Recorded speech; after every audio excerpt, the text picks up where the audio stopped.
एक बार भगवती पार्वती के साथ भगवान शिव पृथ्वी पर भ्रमण कर रहे थे। भ्रमण करते हुए वे एक वनक्षेत्र से गुजरे। विस्तृत वनक्षेत्र में वृक्षों की सघन माला के मध्य उन्हें एक ज्योतिर्मय मानवाकृति दिखाई दी। वृक्ष केशराशि ने निरावरण बाहुओं को आच्छादित कर रखा था।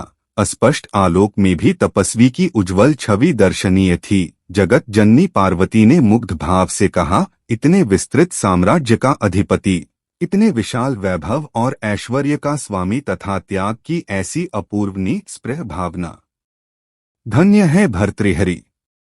भगवान शिव ने आश्चर्य भंगिमा से पार्वती को निहारा। क्या देखकर इतना मुग्ध हो उठी हैं देवी? पार्वती बोली, तपस्वी का त्याग भाव और क्या? शिव बोले, अच्छा, लेकिन मैंने तो कुछ और ही देखा देवी। तपस्वी का त्याग तो उसका अतीत था। अतीत के प्रति प्रतिक्रियाभिव्यक्ति से क्या लाभ? देखना ही था तो इसका वर्तमान देखती। पार्वती ने ध्यानपूर्वक देखा।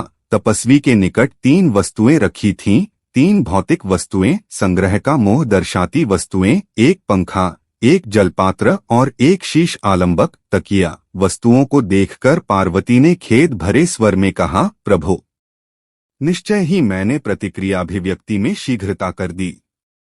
यह सुनकर शिव मुस्करा उठे। फिर दोनों आगे बढ़ गए। समय बीता, साधना गहन हुई, बोध भाव निखरा, वैराग्य घनीभूत हुआ तो भर्तृहरि को आभास हुआ, अरे, मेरे समीप ये अनावश्यक वस्तुएं क्यों रखी हैं?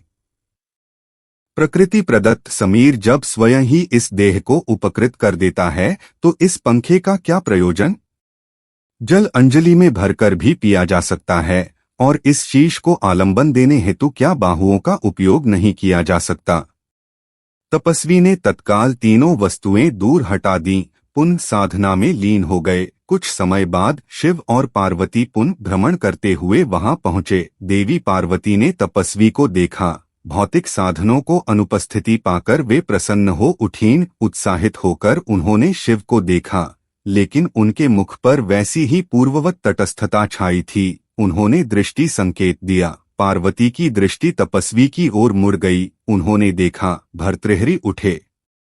अपना भिक्षा पात्र लेकर अति शीघ्रता से ग्राम्य सीमा में प्रवेश कर गए।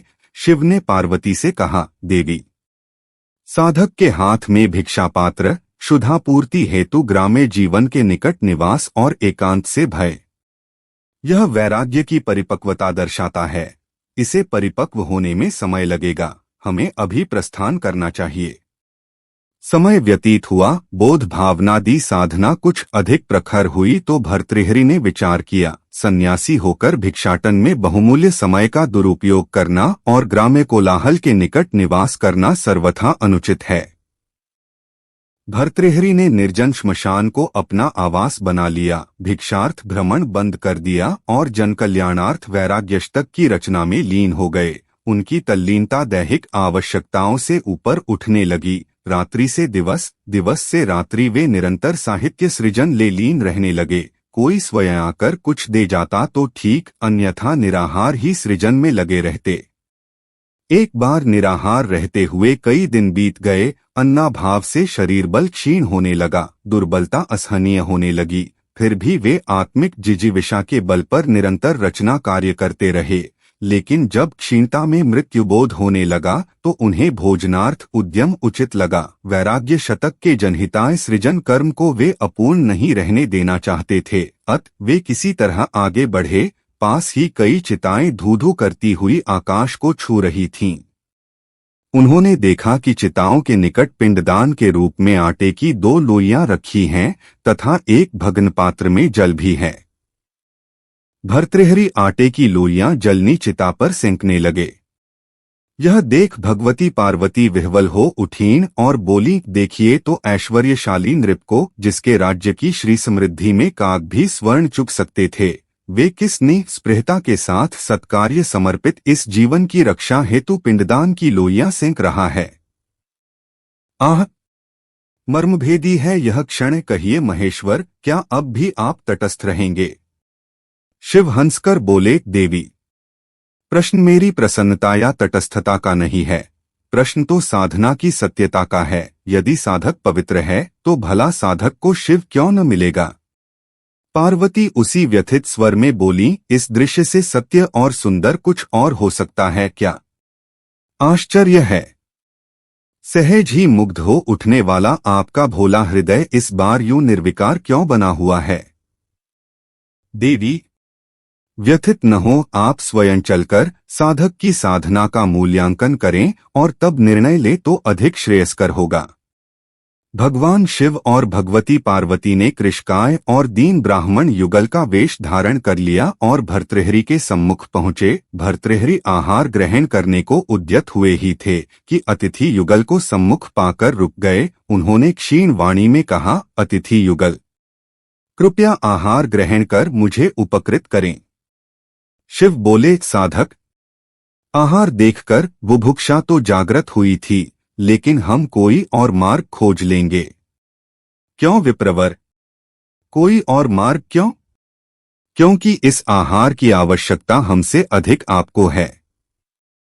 हाँ तपस्वी, इस आहार से आप अपनी क्षुधा को तृप्त करें, हमारी तृप्ति स्वयं में भी हो जाएगी। पार्वती बोली, नहीं माते, मेरे समक्ष आकर भी आप अतृप्त रह जाएं, ऐसा मुझे स्वीकार नहीं। दोनों रोटियां ब्राह्मण युगल की ओर बढ़ाते हुए भर्तृहरि के मुख पर दान का दर्प मुखर हो उठा। माते, आप मेरी दृढ़ता से परिचित नहीं हैं। अपनी दृढ़ता के समक्ष जब मैंने अपने विशाल और ऐश्वर्य संपन्न राज्य तथा अथाह और अपरिमित श्री संपत्ति को त्यागने में एक क्षण का विलंब न किया, तो क्या आज इन पिंडदान की लोइयों का मोह करूंगा? अनायास ही पार्वती हंस पड़ी, किंतु उस हंसी में प्रशस्ति को खनक न होकर किंचित उपहास की ध्वनि थी। उन्होंने कहा, तपस्वी, आश्चर्य है कि तुमने अपना राज्य कैसे छोड़ दिया। साधुवेश धारण करके तुम्हारी बुद्धि अभी तक वणिक वृत्ति से भौतिक वस्तुओं की मापतौल पर टिकी हुई है। तुम मोह से निवृत्ति का दंभ करते हो, लेकिन इतना अच्छा होता कि तुमने राज्य त्यागने के स्थान पर अपनी तथाकथित निर्मोहिता के अहंकार से मुक्ति पाली होती। यह सुनकर भर्तृहरि ठगे से देखते रह गए। ब्राह्मण दंपति के रूप में आए परम शिव और शक्ति शून्य में लोप हो चुके थे। दिशाओं में केवल हंसी की गूंज थी और हाथों में वही दो रोटियां।